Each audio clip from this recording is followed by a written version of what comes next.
What's up, guys, and welcome back to another video. It is recap time for the Six Nations that took place this weekend. What a time of drama in the Six Nations due to the coronavirus. We saw games postponed, teams not playing. Next week are certain games that are postponed, but we managed to see England take on Wales and Scotland take on France in two very interesting contests, which also had a lot of drama filled in. We had Alan when Jones' groins being touched by Joe Marley. We saw a red card, a massive punch from France in the Scotland-France game. We saw results go totally opposite of what certain people might have been thinking, myself included, especially Scotland and France. We saw England get on the dominant form and start looking strong, but then Wales started coming back. We saw both games being affected by red cards. Jeepers, what a weekend of rugby it was. One red card definite, the other one people are question marking. I know Eddie Jones is very cross about Maino Tuilagi's red card. To be honest, also old Joe's one I thought was also a little bit the fact that the refs looked past that I thought was not good. I know there are people out there who are defending it and laughing it off, but seriously, to touch a person in an inappropriate place is not right. It's not for the game of rugby. Play the sport, don't freaking cause chaos like that, in my personal opinion. But let's go into the quick summary of these two games. Obviously, we streamed the big one, Anthony Watson getting a try in the 4th minute.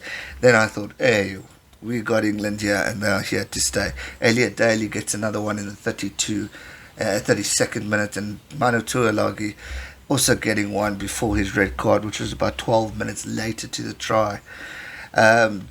Wales scoring two, obviously the 78th minute by Dan Bigger, and then the 81st minute, and I had ended the stream thinking it was done and dusted, but jeepers, what an end to an excitement to bring the game close to 33 points as the result to that game.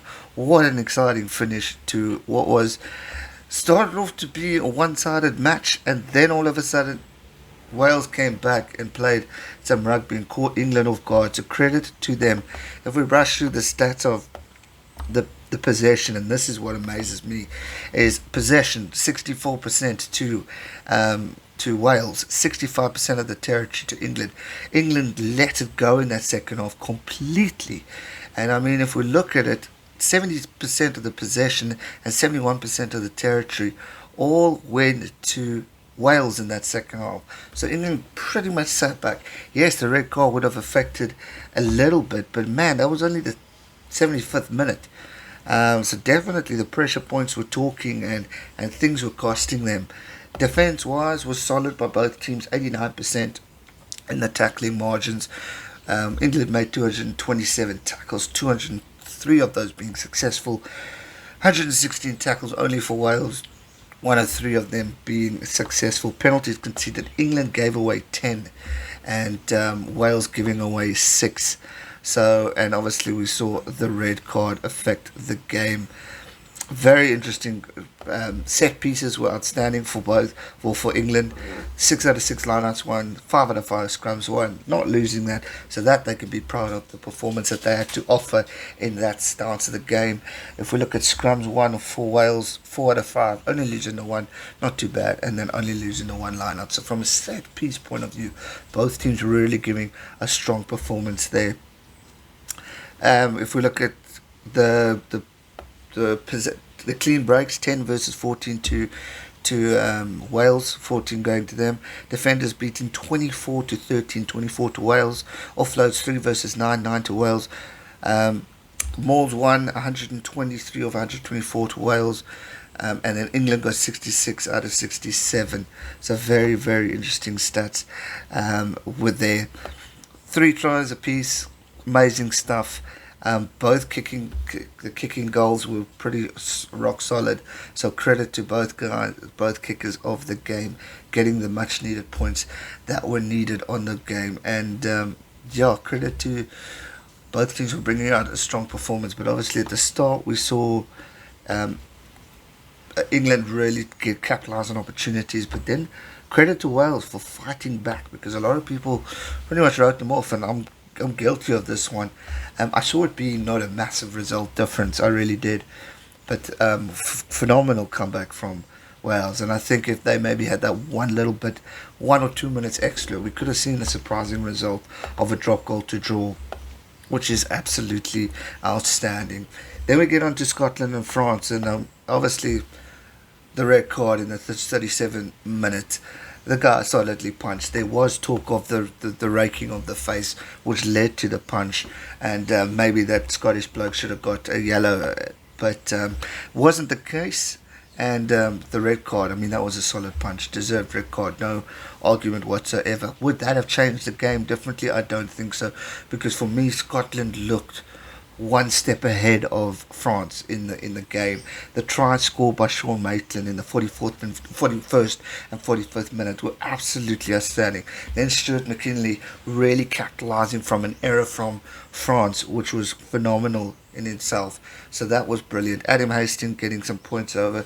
Then Damien Pinard and Charles of Livian getting the points for France. We predicted a France win, obviously, because it was Grand Slam hopes. I mean, everything was on the line for them.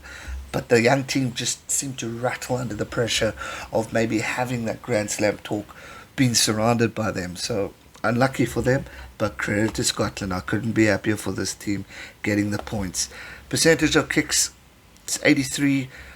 Maybe 100% would have strengthened the lead there, and same to France, only 75% of the kicks made, so could have definitely put more pressure on the team. If we look at possession, France dominated the possession 61 to 60% of the game. Second half for Scotland, they pretty much seemed to give it, I mean, possession 69% in that second half and 65, so definitely increase of play time for France in that second half, but Scotland held their own and really kept to it. Defending wise, 196 tackles made by Scotland, 171 of those being successful. 89 only of France is pretty much the lowest I've seen in the Six Nations tournament so far, and 76 of those being successful. Scotland were brilliant in their scrums, 10 out of 10, which was fantastic, and so were France, 4 out of 4.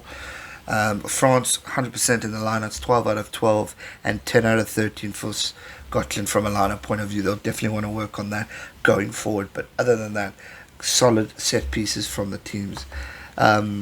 Discipline wise, obviously we know about the red card, but France giving away 11 penalties is way too much. They need to work on their discipline going forward. Unfortunately, the Ireland game's been postponed, but when they play Ireland, and if they want any chance of winning this tournament, they've got to work on their discipline and get that up to scratch, because a guy like Johnny Sexton can convert, and then you've got guys like Conor Murray can also kick. They can convert those points. Scotland giving away 7, not too bad, but they'll want to watch that also going into the games.